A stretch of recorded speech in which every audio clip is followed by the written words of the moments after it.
y hay una gran inquietud sobre cuál sería el futuro de clínicas y hospitales, sobre cómo entrarían a enlazarse al nuevo sistema, porque ahí viene uno de los grandes temas y una de las justificaciones de la reforma es que hay una cantidad de problemas administrativos que hacen que se incremente de una forma exponencial la deuda que tiene el Estado con esas clínicas y con esos hospitales. Y por eso quiero preguntar al doctor Juan Carlos Giraldo, que es el director general de la Asociación Colombiana de Clínicas y Hospitales, ¿cuáles podrían ser las acciones para mejorar ese trabajo administrativo? Y la pregunta que todos queremos hacerles a quienes están en el panel es ¿cómo ven ese punto en particular de su sector en la reforma y cuál podría ser una alternativa o una solución? Muy bien, don Ricardo, muchas gracias. En primer lugar, saludar al señor Contralor. ¿Se oye bien? Más cerquita, Bueno, no escuchamos. Ahí sí. Ya, perfecto. Bueno, agradecerle al señor Contralor por la realización de este evento, a las autoridades que nos acompañan, al señor Superintendente, Vicecontralor, al Defensor y a todos los integrantes del sector salud. Yo tengo varios comentarios que aspiro a que sirvan para responder en gran medida a ese interrogante. Lo primero, si nosotros vamos a hablar de esta reforma, tenemos que partir de un diagnóstico justo, y el diagnóstico justo tiene que hacerse con una doble aceptación. Aceptemos que tenemos grandes avances en el sistema, pero aceptemos que tenemos grandes dificultades. Grandes avances en la cobertura, 99%, pero la cobertura efectiva es el 74%. Grandes avances en lo que hacemos, en el número de intervenciones que hacemos, sí, pero poco entender cuánto valor estamos agregando. Muchos avances en el gasto sanitario, 7.7, otros dicen el 8% del PIB, pero enormes dificultades en el flujo de los recursos.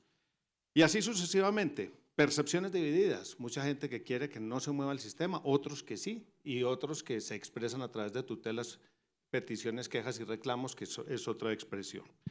La pregunta, yo creo, de fondo es, más allá de ese diagnóstico que nos debe acercar, es si se justifica una reforma, y yo creo que sí se justifica.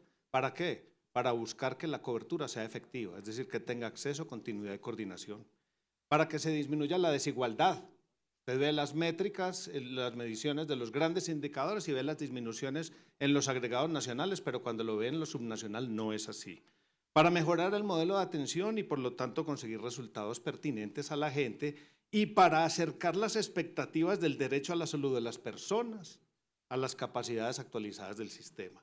Y menciono este tema acá porque el derecho a la salud que tanto se invoca, el derecho a la salud es un derecho positivo y por lo tanto requiere, es decir, de segunda generación, requiere la intervención positiva del Estado a través de políticas públicas y de recursos para que esto funcione bien. Es por eso que la administración limpia de los recursos, don Ricardo, es clave para que se consiga el derecho a la salud. Una administración que sea rápida, simple, segura en el manejo de los recursos nos debería acompañar o llevar a más eficiencia, más eficacia y más efectividad para que consigamos más salud con los mismos recursos o inclusive con más recursos. Ahora, en esta casa, señor Contralor, hay que detenerse en el tema de los recursos. Sí, 7.7 del PIB, pasamos del 3.5 al casi 8 que tenemos hoy en los últimos 30 años. El año pasado 67 billones, este año vamos a movernos alrededor de los 75 billones de pesos para el 2023. Pero el impacto no es el esperado. ¿Por qué? Porque hay alteraciones en el movimiento de los recursos, por las complicaciones asociadas al movimiento del mismo. Carteras crónicas, carteras crecientes, prácticas limítrofes en los procesos administrativos, glosas, negociaciones imperfectas, incrementos o actualizaciones que no llegan o que son incompletos. Esto ha hecho que el sistema, y aquí está el ministro Gaviria, funcione en plan de contingencia. Recuerde que usted tuvo que hacer un plan de contingencia en su gobierno, el plan de choque. En el gobierno anterior, el plan de contingencia, ¿cómo se llamó? El acuerdo de punto final. Y esto ha conseguido algunas cosas, sí, pero los resultados no son del todo positivos. Vamos a publicar cifras de cartera, corte a 31 de diciembre, 14 billones en un grupo de 211 hospitales, con 55% de morosidad. 10 billones de esos 14 son de las EPS, 2.6 son de las liquidadas, las activas tienen un 40% de morosidad. Y otro dato tremendo, en los últimos 5 años se ha incrementado la UPC en un 30% y lo que ha llegado a los hospitales apenas está alrededor del 14%. Ese tipo de cosas amerita cambios. Y en otros casos se han dado amnistías para que las entidades no cumplan sus estándares porque se les da un plazo muy largo y los resultados llegan hoy en un resumen que doy porque se va acabando el tiempo, y es: tenemos un sistema de aseguramiento con una seguridad precaria. Y debo decir algo con toda franqueza, porque parte de la asertividad es parte de un buen diagnóstico. Si alguien ha menoscabado el concepto de aseguramiento en Colombia, son las propias aseguradoras.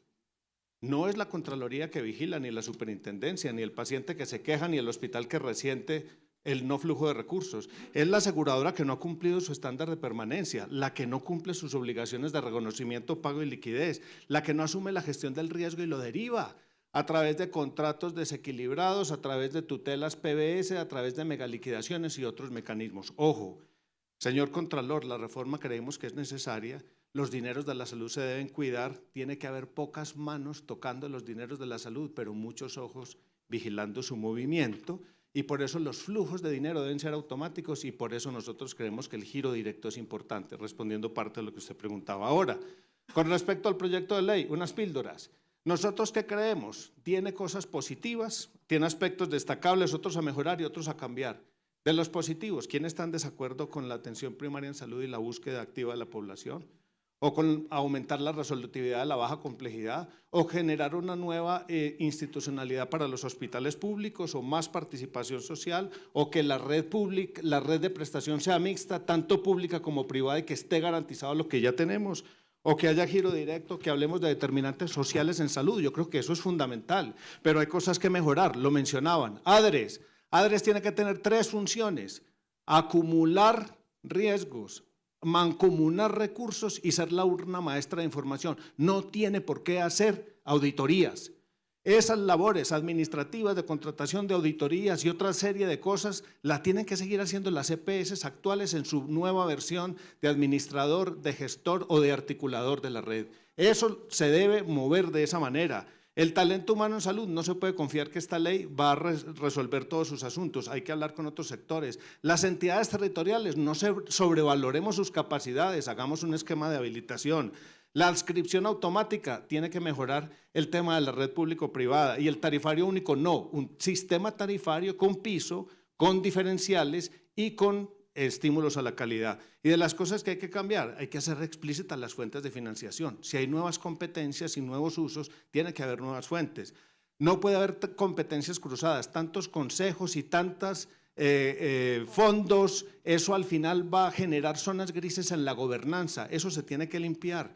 Se cambian códigos y normas superiores, código disciplinario, ley 715, eso tiene que hacerse explícito cómo se va a votar y cómo se va a manejar, y muchos aspectos de la transición. Ya para terminar, creemos nosotros que la transición debe ser inteligente, giro directo universal, hay que hablar de la integración vertical prohibiéndola, el paz y salvo para las entidades que siguen, paz y salvo, un concepto que usted lo mencionó, se tiene que manejar acá. Para los que no van a continuar, tiene que utilizarse un fondo de garantías, tiene que correrse el velo corporativo de propietarios de estas entidades y utilizar al máximo lo disponible de la red, de la infraestructura, de las capacidades, se tiene que utilizar al máximo. Esa es la mejor transición.